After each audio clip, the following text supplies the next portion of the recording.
সেই কারণে ভগবান তাকে কি করেন, নিজের বলে গ্রহণ করে নিয়ে ভক্তের হৃদয়কে গুণাতীত করে থাকেন। যেহেতু এই মায়ার সংসারে এসে প্রত্যেক ব্যক্তির হৃদয় সত্য রজ তম গুণে পরিপূর্ণ, কিন্তু যখন সে ভগবানের চরণে গুরু চরণে সমর্পিত হয় আর যত পরিমাণে সে ভজনে অগ্রসর হয়, ভগবান তাহার এই ত্রিগুণগুলি ধীরে ধীরে শান্ত করে দেন। নির্গুণ ভাবটি তাহার মধ্যে আনিয়ে দেন। তখন সেই নির্গুণ ভাবের দ্বারা ভক্ত যে ভগবানের সেবা করেন, ভজন করেন, তাতে কি হয়, তদা অমৃতত্বম, তখন জীব অমৃত লাভ করে। অমৃতটা কি? ভগবানের প্রতি তার শান্ত, দাস্য, সখ্য, বাৎসল্য আর মধুর, পাঁচটি ভাবের মধ্যে কোন একটি ভাব সে যে লাভ করে, সেই ভাবের দ্বারা যখন সে ভগবানের সেবা করে, তখন ভগবান তাকে কি করেন, আপন করে তাকে তুলে নেন। তখন আপন করবার জন্য কি করেন, তাহাকে নিজ পরিকর পার্ষদ রূপে গ্রহণ করেন। সেই জন্য ময়াত্ম ভূয়ায় চ কল্পতে বৈ, ভগবান নিজের পার্ষদ পরিকর রূপে তাহাকে তুলে নিয়ে গিয়ে সেইভাবে তাহাকে জন্ম দেয়া করিয়ে দেয়। আর সেইভাবে জন্ম লাভ করে এখন কৃষ্ণের পরিকর হয়ে যায়। আর সেই পার্ষদ দেহে ভগবানের সেবা লাভ করে। অভীষ্টের চরণে মন থাকিলে মনের কোমলতা বা সরসতা বোঝা যায়। ভগবানের প্রতি যদি তার মন থাকে, তাহলে মনটা কোমল না নিষ্ঠুর, সেইটি বোঝা যায়। মনটা তার সরস, কোমল অথবা নির্দয়, নিষ্ঠুর, কঠোর। লীলার কৃপায় এমন একটি অবস্থা আছে যে অভীষ্টের রূপ গুণ আদি ভুলতে চেষ্টা করলেও সে যে আর ভুলতে পারে না। আমাদের কিন্তু বিপরীত অবস্থা। আমরা যে সংসার দেহদয়ী, ভুলতে চাইলেও ভুলতে পারি না। সংসারে আমরা আবিষ্ট। এখন আমাদের এমন দুরবস্থা কি রাধার কৈঙ্কর্যের উপাদেয় তা জেনেও আমরা গ্রহণ করতে পারি নাই। ক্ষণভঙ্গুর দেহের আবেশে আমরা যে আবিষ্ট হয়ে আছি, এই দেহের প্রতি আবেশ আমাদের, যার যতখানি দেহের প্রতি আবেশ ততই আমাদের অনর্থ। আর সেই অনর্থ আমাদের মনকে অন্যদিকে সরিয়ে নিয়ে যায়। সেই জন্য ছিল নরোত্তম ঠাকুর বললেন কি, আন কথা না বলিব, আন কথা না শুনিব, সকলে করিব পরমার্থ। অন্য কথা বলবো না আর অন্য কথা শুনবো না। যা কিছু হবে সমস্ত ভগবত কথা, পরমার্থ কথা। প্রার্থনা করিব সদা অভীষ্ট লালসা কথা, ইহা বিনা সকলেই অনর্থ। নিরন্তর আমরা হৃদয়ে রাধা গোবিন্দের চরণে প্রার্থনা করব, তাহার অভীষ্ট প্রাপ্তির জন্য লালসা, সেই লালসার কথা আমাদের জাগবে। এছাড়া মনে যা কিছু জাগে সবগুলি যে অনর্থ। অতএব রাধা কিঙ্করীগণের প্রাণে কত কোমলতা, কত মধুময় তাহাদের হৃদয়। হেরে দোহ লাবণে দোহ সম্বাদ,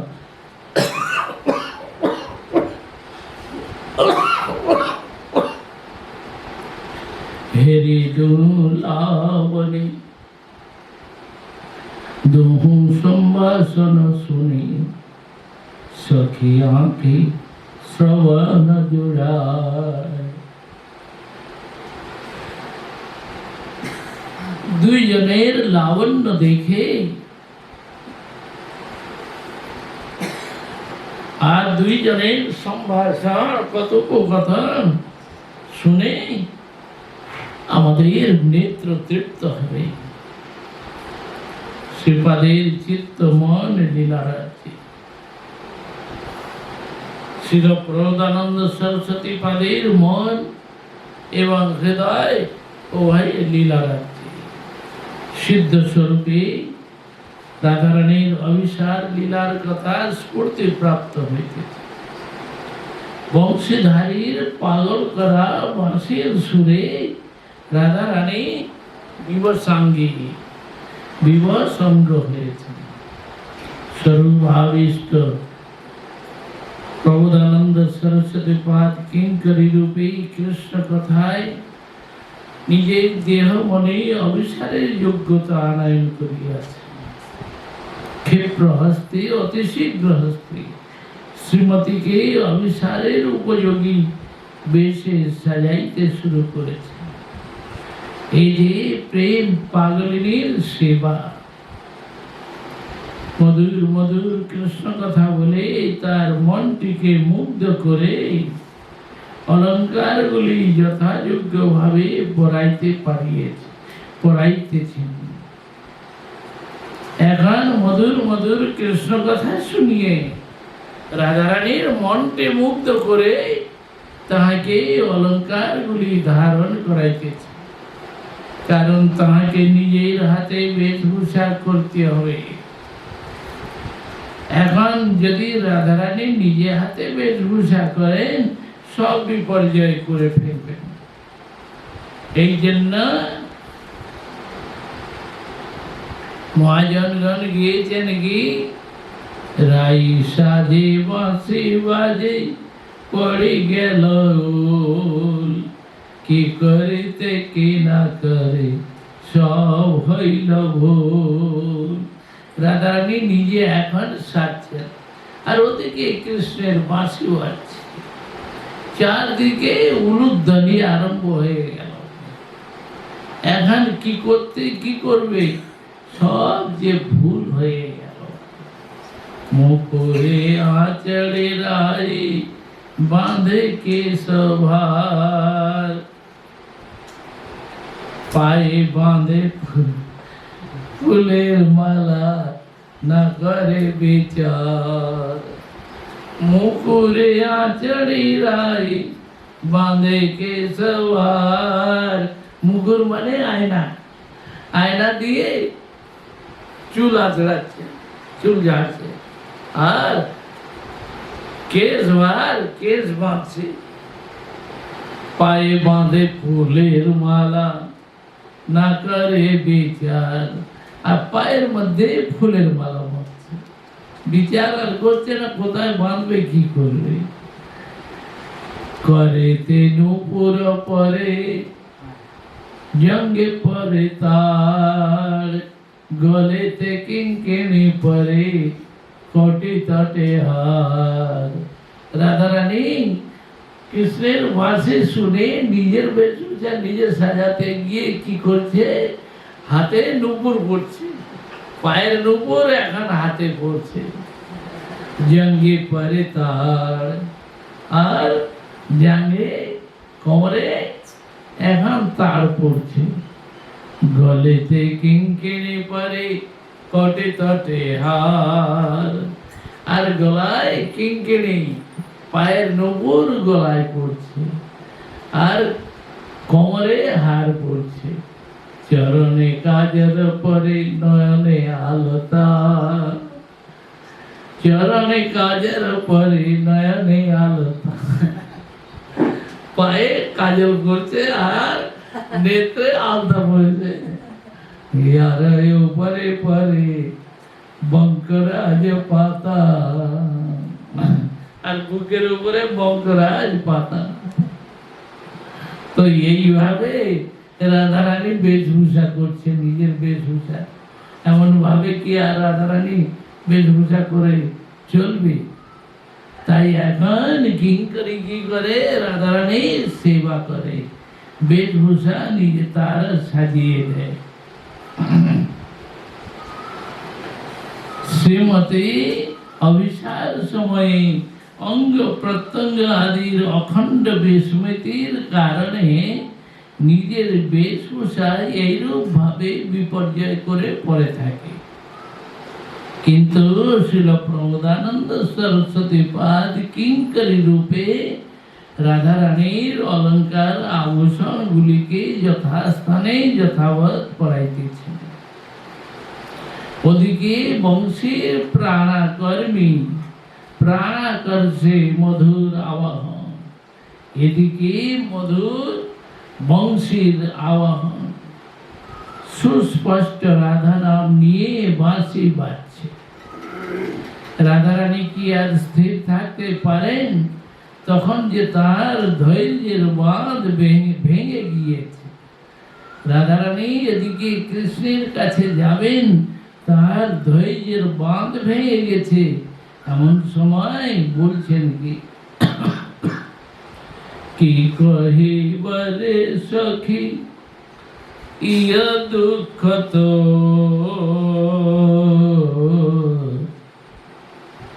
কি কহিবারে সখী ইয়া দুঃখ বাঁশিনী শ্বাস গরলে তনু। আরে সখী, আমি আর কি বলবো তোমায়? ইয়ার দুঃখের কোনো সীমা আছে?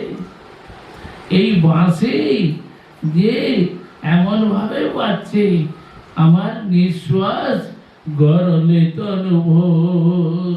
শ্বাস এমন ভাবে চলছে যেন ভিতর থেকে গরল বাইর হচ্ছে, বিষ বেরিয়ে আসছে শ্বাসের মধ্য দিয়ে।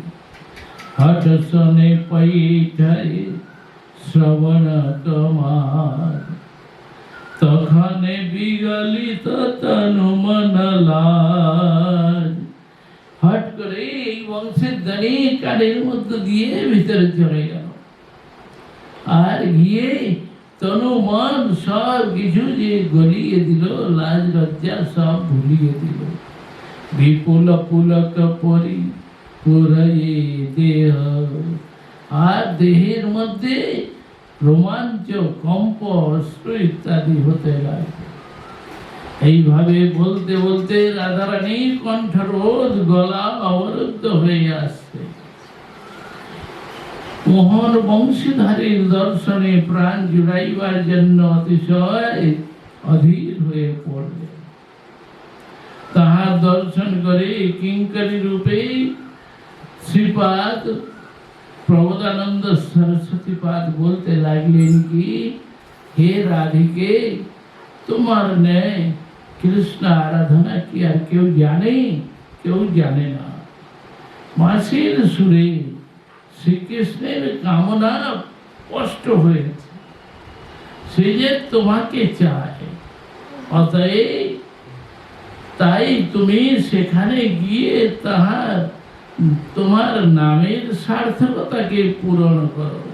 তোমার যে রাধিকা নাম, তুমি যে সর্বশ্রেষ্ঠ আরাধিকা, তাই কৃষ্ণের মনোবাঞ্ছা পূর্ণ করে তোমার নামের সার্থকতা করো। আর বিলম্বের প্রয়োজন কি? আর বিলম্বে কোনো প্রয়োজন নাই।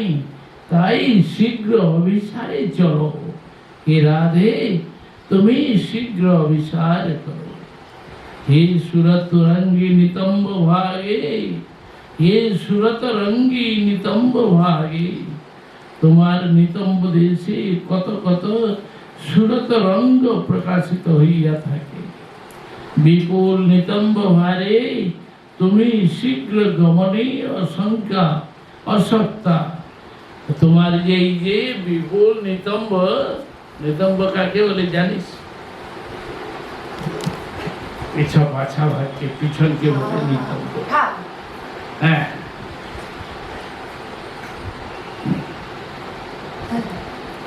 অতএব সেই নিতম্ব ভারে তুমি যে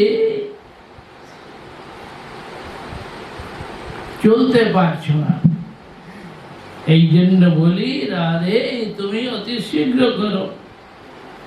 যখন তুমি মন্থর গমনে প্রাণকান্তের নিকট অভিসারে যাবে, তো তোমার বিশাল নিতম্ব দেশে কাঞ্চি গলা বর্ধনে কোমরে, তখন যমুনা পুলিনে কলহংসের ধ্বনির ন্যায় মন্মথের নির্দেশ ঘোষণা করে, রসত রসনাপি তব ঘনজ ঘন মণ্ডলী ঘোষয়তু মন্মথ নিদেশম।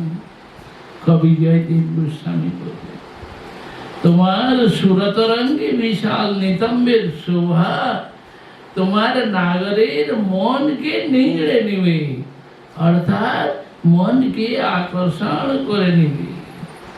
নিতম্বের কান্তির ধ্বনি শ্রবণে তিনি চমকিত হয়ে উঠবেন। রাধা শ্রোণীরিয়ম সমান পুলিনেই সত্তা কবে গিরিয়ম যদ্বেণী যমুনা তদেব পুলিনম কাঞ্চি মরালে ততে নো চেত্তত্র হরের মনোনটবর শ্রীরাসলাস্যম কথম স্বাবীর বৃত্তি সখী নটিভি রণীশাম কুর্বন্ন বিশ্রামতে। গোবিন্দ লীলামৃত।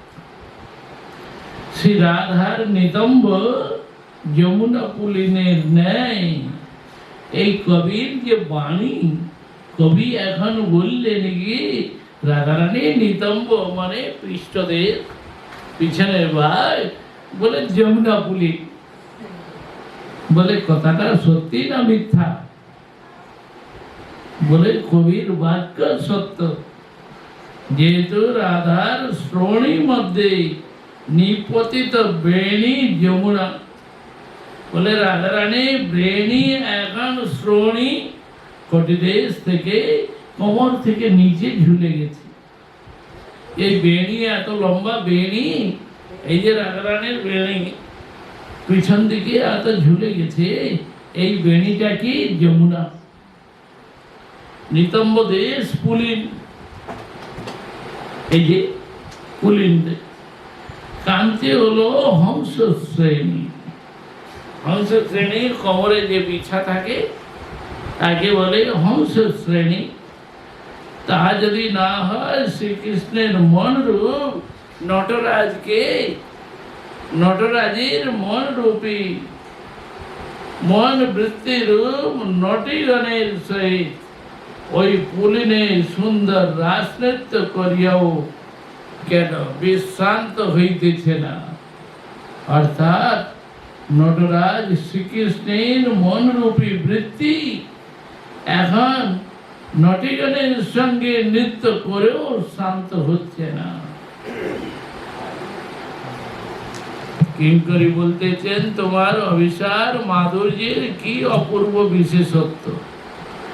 তোমার পদক্ষেপেই সঙ্গে তোমার পদকমলে নূপুরের সুমধুর সিঞ্জন মধুব্রতের গুঞ্জনের ন্যায় মুখরিত হইয়া উঠিবে। তোমার চরণ কমলে যে নূপুর, সেই নূপুরের যে ধ্বনি সুমধুর সিঞ্জন ভ্রমরের গুঞ্জনের ন্যায় মুখরিত হবে। তোমার চরণ কমলের অপূর্ব সৌরভে আকৃষ্ট হয়ে নূপুরের গুঞ্জনকে মধুব্রতের গুঞ্জন বলিয়া মনে করিবে। মধুকর মধুর গুঞ্জন সহকারে তোমার অনুগমন করবে, পিছনে পিছনে চলবে। চলইতে চরণে সঙ্গে চলো মধুকর, মকরন্দ পান কে লোভে। সৌরভে উনামত ধরণী চুম্বয়ে কত, যা যা পদ চিহ্ন শোভে। সৌরভে উন্মত্ত মকরন্দ পানে লোভে ভ্রমর সঙ্গে সঙ্গে উড়ে উড়ে চলবে। আর তোমার চরণের সুগন্ধে সৌরভে উন্মত্ত হয়ে সেই ধরণীতে যেখানে তোমার চরণ চিহ্ন পড়েছে ভ্রমর গিয়ে সেইখানে চুম্বন করবে। যত যত তোমার পদচিহ্নের শোভা তাহা দেখে ভ্রমর এখন চুম্বন করতে থাকবে। হে শ্রীরাধিকে এইভাবে সংকেত পুঞ্জে অভিসার করিয়া সরসচ্ছটা শিশিরয় সস্যতি প্রিয়জনস্য শ্রীকৃষ্ণস্য ছটাভি অঙ্গ কান্তিভি শিশিরয় তপ্ত হৃদয়ম শীতলম কুরু। হে রাধে অতি প্রিয়জন রসস্বরূপ শ্রীকৃষ্ণের নবনীরদ শ্যামল নীরদ শ্যামল অঙ্গ কান্তি দ্বারা তোমার বিরহ তপ্ত হৃদয়কে সুশীতল করো। অথবা শ্যাম সুন্দরের সাথে মিলনে তোমার যে অপূর্ব রসছটার বিকাশ হবে, তাহার দ্বারা এই চির আকাঙ্ক্ষিত তপ্ত জনের হৃদয়কে সুশীতল করো। তোমার চরণ কমলে সৌরভের দ্বারা আমার হৃদয় সুশীতল হোক। অথবা রাধারানীর অভিসার কালে শ্রী রাধার শব্দ স্পর্শ রূপ রস গন্ধ এই পাঁচটি বিষয়ের দ্বারা নিজ পঞ্চেন্দ্রিয়ের শীতলতা বিধান প্রার্থনা করলেন। হে রাধে, তোমার রূপ রস গন্ধ শব্দ স্পর্শ এই পাঁচটি বিষয়ের দ্বারা আমার পঞ্চ ইন্দ্রিয়ের শীতলতা বিধান করো। রাধারানীর কাঞ্চিত ধ্বনির শ্রবণে কর্ণ, নিতম্বের শোভা দর্শনে নয়ন, গমন লীলা মাধুরীর বর্ণনায় জিহ্বা, ভ্রমর গুঞ্জিত পদকমলের সৌরভে নাসিকা এবং চরণ স্পর্শ দ্বারা ত্বগেন্দ্রিয় সুশীতল করার প্রার্থনা করিবে। এখন নিজের সর্বোচ্চ প্রার্থনা, তাই প্রার্থনার মধ্য দিয়ে এত মাধুরী স্বরূপ আবিষ্ট সাধক শ্রীমতীর শব্দ স্পর্শ আদি অনুভব পেয়ে থাকে। স্বরূপের আবিষের ন্যায় এত মিষ্ট বস্তু জগতে আর কিছুই নাই। এই জন্য সাধক এই ভৌতিক দেহের আবেশ ভুলে গিয়ে স্বরূপের আবেশে আবিষ্ট হয়। তাতে সাধকের শ্রীমতের নিকটে মনে হবে যেন আমি রাধারানীর কাছেই আছি, তার সঙ্গে অবস্থান করছি। অতএব সংসারের আসক্তি কমে যাবে। ক্রমশ এই স্মরণ নিবিড় হতে নিবিড়তর হতে থাকবে, আর ধীরে ধীরে স্ফূর্তি হবে। এই জন্য শ্রীপাদে লীলারসের অবিচ্ছিন্ন স্ফুরণ ধারা চলছে। হে রাধে বিনোদিনী কেন বা দাঁড়াই তুমি অগ্রসর হও ব্রজপথে। হে কৃষ্ণ কান্তামণি কিঙ্করীর কথা শুনি শীঘ্র চল গোবিন্দ ভেটিতে, শীঘ্র চল গোবিন্দ ভেটিতে। এইখানে রহিল গ্রন্থ অমৃত লহরে, বদন বলিয়া সবে বল হরে হরে। গৌর প্রেমা